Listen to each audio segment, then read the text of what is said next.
Hi friends, இன்னைக்கு வேகாபங்கோட ப்ராட்காஸ்ட்டை பற்றி பார்க்க போகிறோம். வேகாபங்கு அந்த ப்ராட்காஸ்ட்டில் என்ன மெசேஜை உலகத்தில் இருக்கக்கூடிய எல்லாருக்குமே சொல்ல போகிறான்ட்டு. ஒரு 2 எபிசோடுக்கு முன்னாடி வேகாபங்கு சாக்கா பித்தகோரசி இவங்க 3 பேருமே ஒரு ப்ராட்காஸ்ட்டை உலகத்தில் இருக்கக்கூடிய எல்லாருக்குமே டெலிகாஸ்ட் பண்ணியிருப்பாங்க. அண்ட் அந்த ப்ராட்காஸ்ட்டில் நான் இன்னைக்கு உலகத்தோட உண்மையை உங்ககிட்ட சொல்ல போகிறேன்ட்டு வேகாபங்குமே சொல்லியிருப்பாரு. அந்த ஃபுல் மெசேஜை நம்ம இன்னைக்கு பார்க்க போகிறோம். பேசிக்காக மாங்காவில் 1108 1121 வரைக்கும் இந்த ப்ராட்காஸ்ட் வந்து போயிருக்கும். சேம் லைக் எபிசோட்லேயே அதே மாதிரி தான் போகும், விட்டு தான் போகும், பாதி பாதியாக தான் இருக்கும். நம்ம இன்னைக்குள்ள வீடியோவில் எல்லாத்தையுமே தெளிவாக பார்க்க போகிறோம். அந்த ஃபுல் மெசேஜையும் தெளிவாக ஒரே வீடியோவில் பார்க்க போகிறோம்.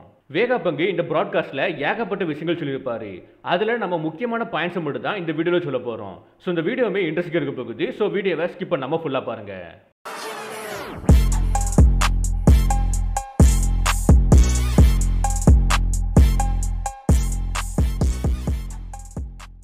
வேகாபங்கு இந்த டிரான்ஸ்மிஷனை ஸ்டார்ட் பண்ண போஸ்ட்ல ஹலோ வேர்ல்டு கம் இன், நான் தான் டாக்டர் வேகாபங்கு, ஹம்பிளான ஜீனியஸ் சயின்டிஸ்ட்டு.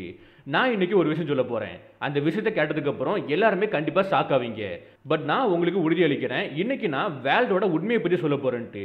டக்குன்னு ஷாக் ஆகாமே தடுப்பான். ஸ்டெல்லா, நீ இப்படி டக்குன்னு ஸ்டார்ட் பண்ணக்கூடாது, ஆடியன்ஸுக்கு ப்ரிப்பேர் பண்ணுறதுக்கு கொஞ்சம் டைம் கொடுக்கணுன்ட்டு. அதுக்கு வேகாபங்குமே கண்டிப்பாக யாராவது ஒருத்தங்க, அப்படி இல்லைனா ஏஜென்சி சேர்ந்தவங்க, அப்படி இல்லைனா நியூஸ் பேப்பரை சேர்ந்தவங்க வந்து இந்த நியூஸை ரிசீவ் பண்ணி கண்டிப்பாக நாளைக்கு உலகம் ஃபுல்லுமே ஸ்ப்ரெட் பண்ணுவாங்கன்ட்டு. அதுக்கு சாக்காவுமே நீ அப்படி நினைக்கிறியா? இந்த உலகத்தோட உண்மையை பற்றி எல்லாருக்குமே தெரியக்கூடாதுன்னு நினைக்கிறவங்க இந்த இன்ஃபர்மேஷனை மேனிப்புலேஷன் பண்ண என்ன பண்ணுவான்ட்டு. அதுக்கு வேகாபங்குமே நல்ல கொஸ்டின், பட் இப்போதைக்கு என்ன பண்ணலான்ட்டு. அதுக்கு சாக்காவுமே நான் இப்போ இந்த சிக்னலை உலகத்தில் இருக்கக்கூடிய எல்லா நேவல் பேஸுக்கும் அனுப்பி அங்கிருந்து ஃபோர்ஸ் பண்ணி அவுட்புட்டை மேக்ஸிமம் ஸ்ட்ரென்த்தில் வந்து உலகத்தில் இருக்கக்கூடிய எல்லாருக்குமே அனுப்பிட்டு இருக்கேன். அதனால உலகத்தில் இருக்கக்கூடிய எல்லாருமே டிரான்ஸ்பரண்ட் ஸ்னேல் மூலமாக ஆடியோ சிக்னலை உடனே ரிசீவ் பண்ணிடுவாங்க. பட் வீடியோ சிக்னலை ரிசீவ் பண்ணுறதுக்கு கொஞ்சம் டைம் கொடுக்கணும். அதனால 1 hours நம்ம எடுத்துக்கலான்ட்டு. அதுக்கு வேகாபங்குமே முடியாது, 1 hour வந்து ரொம்பவே லாங்காக இருக்குது, இந்த ப்ராட்காஸ்ட்டை தடுக்க நினைக்கிறவங்க வந்து கண்டிப்பாக 1 hourல தடுக்க ட்ரை பண்ணலான்ட்டு. ஸோ அதனால் நம்ம 10 நிமிஷம் செட் பண்ணலான்ட்டு 10 நிமிஷம் கொடுப்பாங்க. ஒன்ஸ் 10 நிமிஷம் முடிஞ்சதுக்கப்புறம் வேகாபங்குமே பேச ஆரம்பிப்பான். நான் வந்து 2 பாவங்களை பண்ணியிருக்கேன், அதனால் என்ன அரெஸ்ட் பண்ணாலும் சரி, இல்லைனா எக்ஸிக்யூஷன் பண்ணாலும் சரி, என்னோட ஹார்ட் ஸ்டாப் ஆக போஸ்டில் தான் இந்த ப்ராட்காஸ்ட்டுமே ஸ்டார்ட் ஆகிற மாதிரி பிளான் பண்ணியிருக்கேன். ஃபர்ஸ்ட் ஆஃப் ஆல் நான் ஒரு விஷயத்தை உங்ககிட்ட கன்வின்ஸ் பண்ணிக்கிட்டேன். எனக்கு ஜட்மெண்ட் கொடுத்த ஆட்கள் தான் உண்மையாகவே ஈவில்ன்ட்டு நான் உங்களை கன்வின்ஸ் பண்ண போகிறது கிடையாது. இந்த இடத்துல நான் குட்டு ஈவில் இந்த டேமை கண்டிப்பாக யூஸ் பண்ண மாட்டேன். ஏன்னா எனக்கு அவங்கள பற்றி அதிகமான விஷயங்கள் தெரியாது, ரொம்பவே கம்மியான விஷயங்கள் தான் தெரியும். நான் இப்போ உங்ககிட்ட சொல்ல போகிறது வந்து கண்டிப்பாக அப்பத்தமாக இருக்கும், எல்லாருமே அதை கேட்டு சிரிக்க வாய்ப்பு இருக்குது. பட் கண்டிப்பாக இந்த விஷயத்தை நீங்கள் தெரிஞ்சுக்கணும். நம்ம வாழ்ந்துட்டு இருக்கக்கூடிய இந்த உலகம் தண்ணி கடையில் முழுக போகுதுன்ட்டு. என்னோட சென்சார் மட்டும் கரெக்டாக ஒர்க் பண்ணிச்சுன்னா நியர் ஃபியூச்சரில், நான் அந்த ப்ராட்காஸ்ட் ரெடி பண்ணிட்டு இருக்க டைமில் நியர் ஃபியூச்சரில் வந்து ஒரு மிகப்பெரிய எர்த்குவேக் வரப்போகுது. அது மூலமாக கடல் மட்டமும் 1 மீட்டருக்கு ரைஸ் ஆக போகுது. இதனால் ஏகப்பட்ட ஐலண்டு வந்து வாழ தகுதியற்ற இடமா மாறப்போகுது. குறிப்பாக இப்போ நம்ம பார்த்து ரசிச்சுட்டு இருக்கக்கூடிய ஏகப்பட்ட கடற்கரைகள் எல்லாமே கம்ப்ளீட்டாக வந்து மறைஞ்சு போக போகுது. இதுக்கப்புறம் நம்மளால் அதை பார்க்க கூட முடியாது. நான் சொன்ன இந்த விஷயம் நடக்காமல் போச்சுன்னா இதுக்கப்புறம் நான் சொல்லக்கூடிய மெசேஜை வந்து நீங்கள் சீரியஸாக கேட்க வேண்டிய அவசியம் கிடையாது, ஃப்ரீயாக விட்டுடலாம். உங்களுக்கு கேட்கணும்னா கேட்கலாம், அப்படி இல்லைனா விட்டுட்டு போயிடலாம். பட் அப்படி ஒரு விஷயம் மட்டும் நடச்சுன்னா இதுக்கப்புறம் நான் சொல்லக்கூடியதை நீங்கள் கவனமாக கேட்கணும். ஒரு விஷயம் கூட விடாமல் நீங்கள் கவனமாக கேட்கணும். இந்த பர்டிகுலர் எர்த்குவேக் இருக்குல்ல, இது வந்து நேச்சுரல் ஃபினாமினல் கிடையாதுன்ட்டு. என்னோட எதிர்பார்ப்பு எல்லாமே எப்போவுமே அமைதியை நோக்கி மட்டும் தான் இருக்கும். நான் அதை நோக்கி தான் போயிட்டு இருப்பேன். பட் அதுவே என்னோட ஃபர்ஸ்ட் பாவத்துக்கு ஒரு அடித்தளமாக மாறிட்டு. ஏன்னா என்னோட கனவு என்னன்னா என்லெஸ்ஸான இட்டர்னல் எனர்ஜி சோர்ஸை உருவாக்கணும்ட்டு. அதனால இந்த வேர்ல்டோட எதிர்காலத்தை முன்னோக்கி புஷ் பண்ணுறதுக்கான என்னோட ஆசையில் நான் வந்து சன்னுக்கிட்ட போயிட்டுன்ட்டு. அதாவது வேகாபங்குமே என்லெஸ்ஸான இட்டர்னல் எனர்ஜி சோர்ஸை உருவாக்க நினச்சிருப்பான், அதை உருவாக்கியிருப்பான். அதோட நேம் தான் மதர் ஃப்ளேமு. இதை பற்றி நம்ம பின்னாடி தெளிவாக எக்ஸ்பிளைன் பண்ணலாம். இப்போதைக்கு நம்ம வாழ்ந்துட்டு இருக்கக்கூடிய இந்த உலகத்துக்கு என்ன நடந்துச்சுன்ட்டு நான் தெளிவாக எக்ஸ்பிளைன் பண்ணுறேன். அரௌண்டு 800 வருஷத்துலேருந்து 900 வருஷத்துக்கு முன்னாடி வர. ஸோ அந்த டைம் அந்த செஞ்சுரிஸை வந்து வாய்டு செஞ்சுரின்னு சொல்லுவாங்க. அந்த காலகட்டத்தில் இருந்த எல்லா இன்ஃபர்மேஷனையும் மொத்தமாக அழிச்சிட்டாங்க, மொத்தமாக பிளாங்காக இருக்குது. லைக் அந்த காலகட்டத்தில் வாழ்ந்த மக்கள் எல்லாருமே எப்படி இருந்தாங்க, என்ன மாதிரி வாழ்க்கை வாழ்ந்தாங்க, என்ன மாதிரி டெக்னாலஜி யூஸ் பண்ணாங்கன்ட்டு நமக்கு எதுவுமே தெளிவாக தெரியாது. எல்லாத்தையுமே எல்லா ரெக்கார்ட்ஸுமே நமக்கு எலிமினேட் பண்ணிட்டாங்க. பட் அதை பற்றி தெரிஞ்சுக்கிறதுக்கான ஒரு சின்ன மெசேஜாக தான் போனி கிளிப்ஸ் இருக்குது.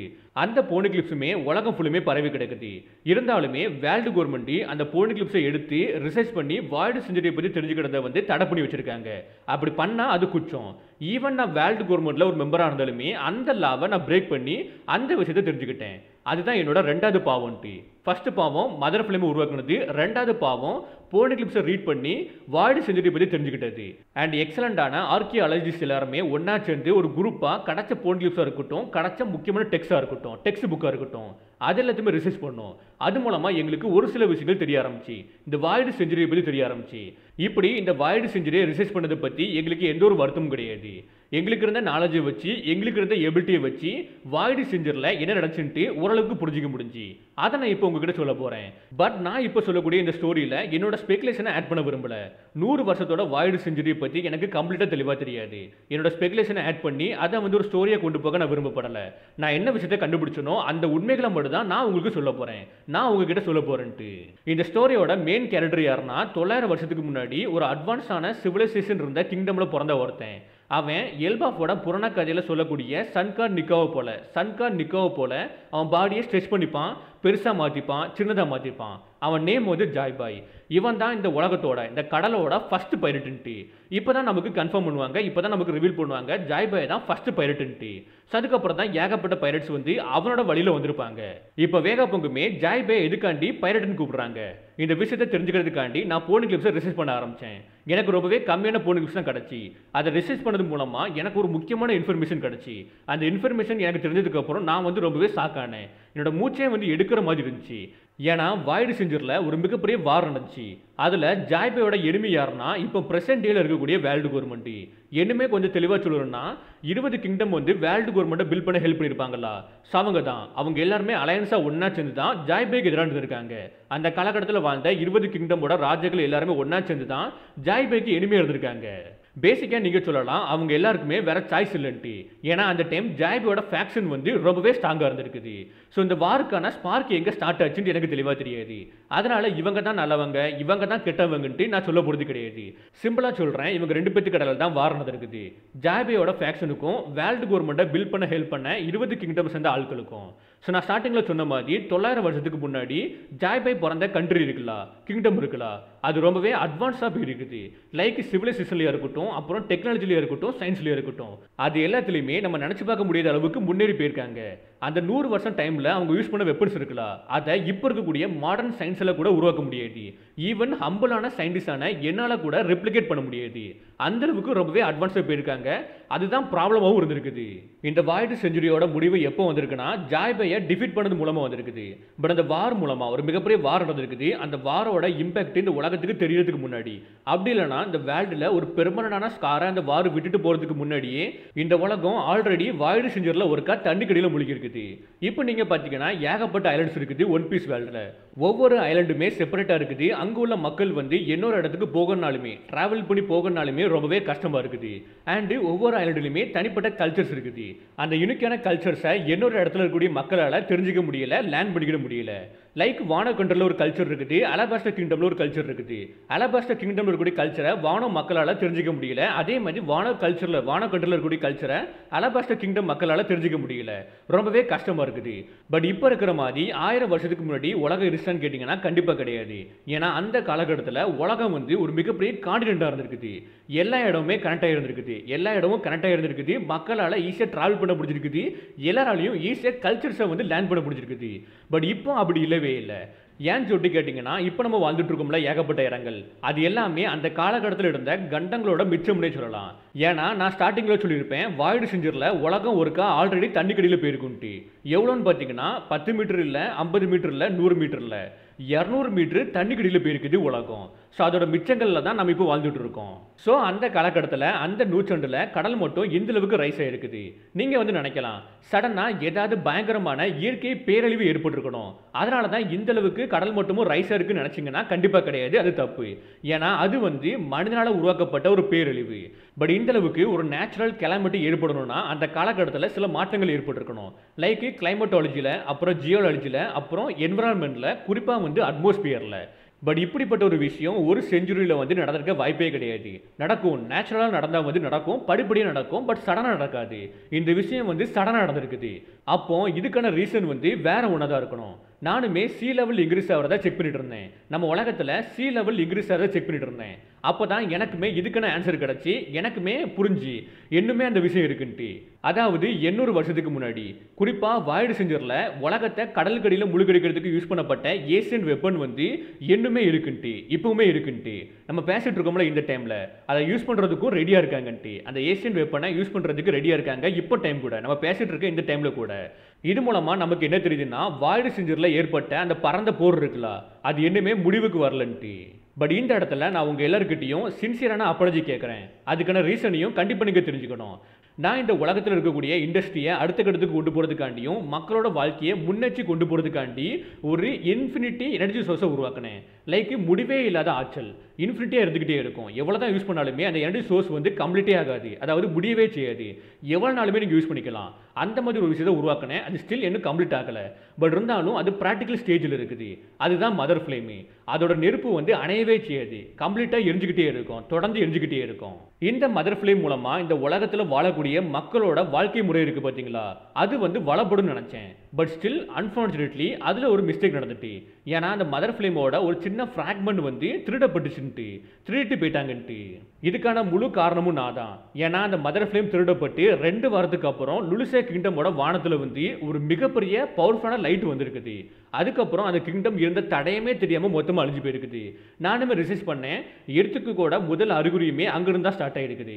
ஒரு சயின்டிஸ்டாக நான் வந்து பெருமையாக சொல்லுவேன், என்னோட மதர் ஃப்ளேமை தாண்டி எந்த ஒரு எனர்ஜியாலையும் இதை பண்ணியிருக்க முடியாது. ஏசியன்ட் வெப்பனை சார்ஜ் பண்ணியிருக்க முடியாது. இந்த விஷயத்த பண்ணது யாருன்னு எனக்கு தெளிவாக தெரியாது. ஏசியன்ட் வெப்பனை யூஸ் பண்ணி லுலுசே கிங்டமை யார் அழிச்சாங்கன்னு எனக்கு தெளிவாக தெரியாது. பட் நான் இந்த இடத்துல பேசிட்டு இருக்கிறது அது மூலமாக வந்த விளைவுகளை பற்றி தான். நேரடியாகவோ மறைமுகமாகவோ ஏகப்பட்ட மக்கள் அது மூலமாக பாதிப்படைஞ்சிருக்காங்க. ஸோ அந்த விஷயம் என்னை ரொம்பவே காயப்படுத்திருக்குது, என்னை ரொம்பவே கஷ்டப்படுத்திருக்குது. அதுக்காண்டி தான் நான் உங்ககிட்ட மன்னிப்பு கேட்குறேன். நான் ரொம்பவே வருந்துறேன்ட்டு.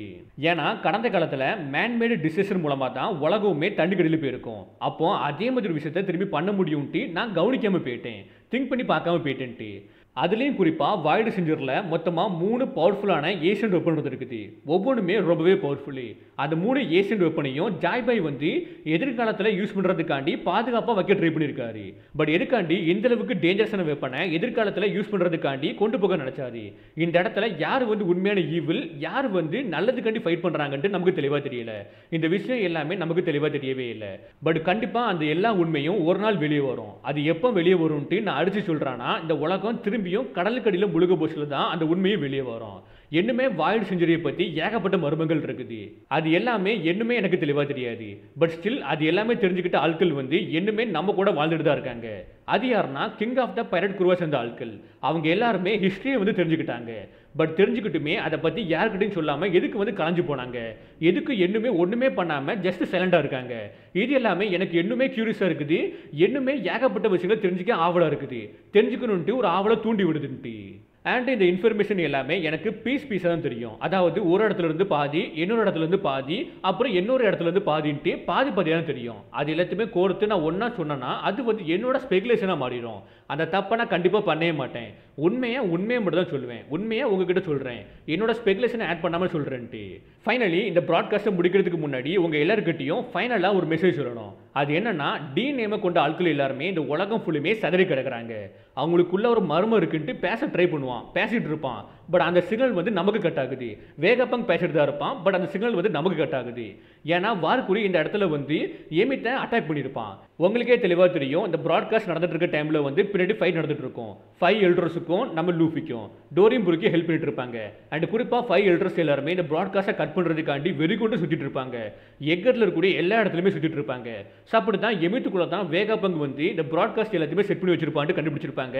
ஸோ அப்படி தான் வார்குரி மட்டும் இல்லாமல் 5 எல்டர்ஸுமே எமித்தை அட்டாக் பண்ண ஆரம்பிச்சிருப்பாங்க. ஸோ அப்போ தான் இந்த சிக்னலுமே கட் ஆக ஆரம்பிச்சிருக்கும். பட் ஸ்டில் கம்ப்ளீட்டாக கட் ஆகவே இல்லை. பேக்கப்புக்கு வேகப்பங் இன்னொரு ஐடியாவும் பண்ணி வச்சிருப்பான்.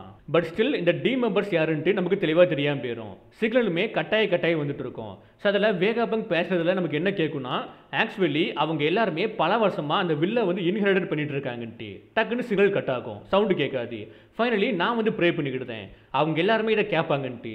ஓடா பர்டிகுலராக இந்த டி மெம்பர்ஸை பற்றி நமக்கு தெரியக்கூடாதுன்னு தான் இந்த இடத்துல கட் பண்ணியிருக்காரு. ஏன்னா ஏகப்பட்ட விஷயங்கள் வேகாபங்க் பேசியிருப்பான். பட் டி மெம்பர்ஸை பற்றி பேச வர போஸ்டில் தான் இந்த சீக்கிரமே கட் ஆகும். மேபி இதுக்கு பின்னாடி ஏதோ சீக்ரெட் இருக்குன்னு நினைக்கிறேன். ஓடா பெருசாக ஏதோ ஒரு விஷயத்தை பண்ணிட்டு இருக்காருன்னு நினைக்கிறேன். அதனால தான் கரெக்டாக இந்த இடத்துல சிக்னல் கட் பண்ணியிருக்காங்க. இப்போதைக்கு இந்த டி மெம்பர்ஸை பற்றி வேகாபங்க் சொன்னது வந்து நம்ம எல்லாருக்குமே தெரியாமல் தான் போகும். இப்போ வேகாபங்க் திரும்பி பேச ஸ்டார்ட் பண்ண போஸ்டில் எங்கிருந்து ஸ்டார்ட் பண்ணுவார்னா ஒருத்தங்க வந்து சொல்லியிருக்காங்க, வாய்ஸ் ஆஃப் பாஸ்ட் வந்து நமக்கு எப்படி தெரியப்படும்னா, நமக்கு எப்படி தெரியும்னா அந்த ஹிஸ்ட்ரியில் யார் வின் பண்ணுறாங்களோ, அந்த ஹிஸ்ட்ரியில் ஒரு வார் நடந்து அந்த வாரை யார் வின் பண்ணுறாங்களோ அவங்க எழுதுனது மட்டும் தான் நமக்கு தெளிவாக தெரியும். தோற்றவங்களோட உண்மை வந்து நமக்கு தெளிவாக தெரியாது. அது பாட்டம் ஆஃப் சீல வந்து மறைஞ்சு கிடக்குது. அந்த உண்மைகள் எல்லாத்தையுமே உலகத்தில் இருக்கக்கூடிய எல்லாருமே தெரிஞ்சுக்கிறதுக்காண்டி ஏகப்பட்ட ஆட்கள் அவங்க லைஃப்பை ரிஸ்க் எடுத்து சாக்ரிஃபைஸ் பண்ணி உண்மைகள் எல்லாத்தையுமே சேகரித்து வச்சுருந்தாங்க.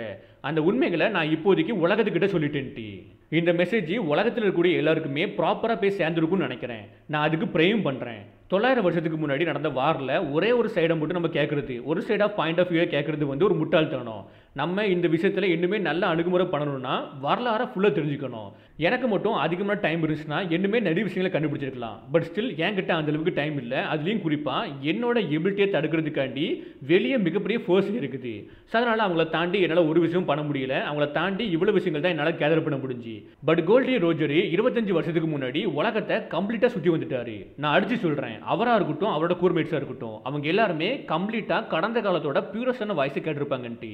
லைக் அந்த காலகட்டத்தில் என்ன விஷயம் நடந்துச்சோ அது எல்லாமே அவங்களுக்கு தெளிவாக தெரியும். அந்த ஹிஸ்ட்ரி அவங்க படிச்சிருப்பாங்கன்ட்டு. கண்டிப்பாக நீங்கள் எல்லாருமே ஒரு முடிவுக்கு வந்திருப்பீங்கன்னு நினைக்கிறேன். இப்போ நான் சொல்ல போகிறது தான் என்னோட பாயிண்ட் ஆஃப் வியூ. இதுதான் என்னோட ஒரு பார்வை. நம்ம உலகம் வந்து எதிர்காலத்தில் எப்படி இருக்க போகுதுன்ட்டு. ஸோ என்னோட வார்த்தைகளை நீங்கள் மார்க் பண்ணி வைங்க. கண்டிப்பாக ஒரு காலகட்டத்தில் ஒரு டைமில் வந்து வாய்டு செஞ்சுரியை பற்றி உள்ள உண்மைகள் எல்லாமே வெளியே வரும். அப்படி வெளியே வந்ததுக்கப்புறம் உங்களுக்கு புரிய ஆரம்பிக்கும், மனிதனால் உருவாக்கப்பட்ட வெப்பன்ஸ் தான் வந்து உலகத்தோட கண்டங்கள் இருக்குல்ல அதை வந்து கடலுக்கடியில் முழுகிருக்குன்ட்டு. அண்டு யாரோ ஒருத்தங்களோட டிசைன் மூலமாக அது என்னமே இருக்குது. ஹிஸ்ட்ரியாக இருக்கட்டும் அதே மாதிரி விதின் சூழ்ச்சியாக இருக்கட்டும், இந்த உலகத்தோட அழிவை பார்க்கக்கூடிய கடைசி டிசெண்டன்சி, அதாவது கடைசி ஆட்கள் வந்து நம்ம தான். அப்படி ஒரு விஷயம் நடக்க போஸ்டில் உங்களை நீங்கள் பத்திரமா பார்த்துங்க. அதை தான் நான் வந்து ஆசைப்படுறேன். நீங்கள் வந்து எப்படியாவது சர்வே ஆகணும், அந்த விஷயத்துலேருந்து சர்வே ஆகணும்ட்டு. நான் வந்து சயின்ஸை பிலீவ் பண்ணுறேன். அதே மாதிரி ஹியூமனிட்டியோட அந்த புத்திசாலித்தனம் இருக்குல்ல அதையும் பிலீவ் பண்ணுறேன். இப்படி பேசிகிட்டு இருக்க போஸ்டில் அங்கே இங்கேயா சிக்னல் வந்து கட்டாய தான் போயிட்டு இருக்கும். அந்த எமிட்டை அட்டாக் பண்ணதுக்கப்புறம் சிக்னலுமே கொஞ்சம் வீக்காக தான் இருக்கும்.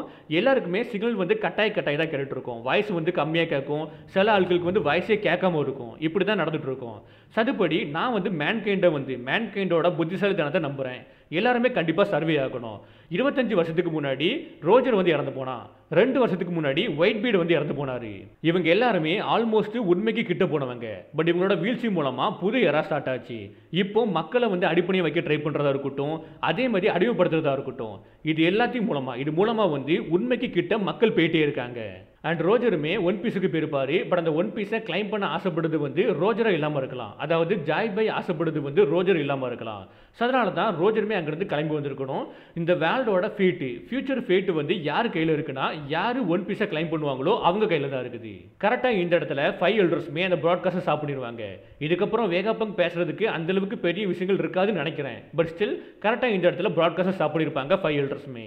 இந்த மெசேஜை பற்றி நீங்கள் என்ன நினைக்கிறீங்க? இந்த மெசேஜில் வேகாபங்கோட மெசேஜில் ஜாய் பை பற்றி சொல்லியிருப்பாரு, ஏசியன்ட் வெப்பனை பற்றி சொல்லியிருப்பாரு, உலகம் தண்ணிக்கடியில் முழுக போதை பற்றி சொல்லியிருப்பாரு. அண்ட் யார் வந்து ஒன் பீஸை கிளைம் பண்ணுறாங்களோ அவங்க கையில் தான் இந்த உலகத்தோட விதி இருக்குன்னு சொல்லியிருப்பாரு. லைக் வந்து இப்போ லூஃபி எடுத்தான், அவனுக்கு கையில் அந்த விதி இருக்குது. அவனுக்கு ஏற்ற மாதிரி உலகத்தை ரீரைட் பண்ணலாம். அதுவே வந்து ஈமு எடுத்தானா இப்போ இருக்கிற மாதிரி கண்டினியூ பண்ணலாம். இதுவே பிளாக் பீட் எடுத்தானா அவனுக்கு ஏற்ற மாதிரி இந்த உலகத்தை ரீரைட் பண்ணலாம். இப்படி யார் வந்து இந்த ஒன் பீஸை கிளைம் பண்ணுறாங்களோ அவங்க கையில் தான் இந்த உலகத்தோட விதி இருக்குன்ட்டு வேகாபங்க் சொல்கிறாரு. ஃபைனலி வேகாபங்க் சாப்டர் 1108 இருந்து 1121 வரைக்கும் பேசின எல்லாத்தையுமே தெளிவாக சொல்லியிருப்பேன். அவர் சாப்டராக பாதி தான் சொல்லியிருப்பாரு. நான் எல்லாத்தையுமே ஒரே வீடியோவில் ஃபுல்லாக எக்ஸ்பிளைன் பண்ணிட்டேன். இந்த வீடியோ பற்றி நீங்கள் என்ன நினைக்கிறீங்கன்ட்டு கீழே கமெண்ட் பண்ணுங்க. இந்த விஷயத்தை தான் நீங்கள் எபிசோடில் இதுக்கப்புறம் பார்க்க போகிறீங்க ஒவ்வொரு எபிசோடா. அதுவுமே ஆல்மோஸ்ட் ஒரு 13 எபிசோடுக்கு போயிடும். இதுக்கப்புறம் ஒரு 8 எபிசோடு 9 எபிசோடுக்கு வேகாபங்கோட ப்ராட்காஸ்ட் தான் ரொம்பவே ஃபோக்கஸாக போயிட்டு இருக்கும். எல்லாருமே நீங்கள் அதை பற்றி தான் பேசிட்டு இருக்க போகிறீங்க. அந்த விஷயத்தை நான் ஒரே வீடியோவில் தெளிவாக சொல்லிட்டேன். இப்போதைக்கு இந்த வீடியோ பற்றி நீங்கள் என்ன நினைக்கிறீங்கன்ட்டு கீழே கமெண்ட் பண்ணுங்க. இதே மாதிரி இன்ட்ரெஸ்டிங் விஷயங்களை பார்க்கணுன்னா நம்ம சேனலை சப்ஸ்கிரைப் பண்ணி வச்சுக்கோங்க. இப்போ இந்த வீடியோ முடிக்கிறேன். ஓகே, பாய்.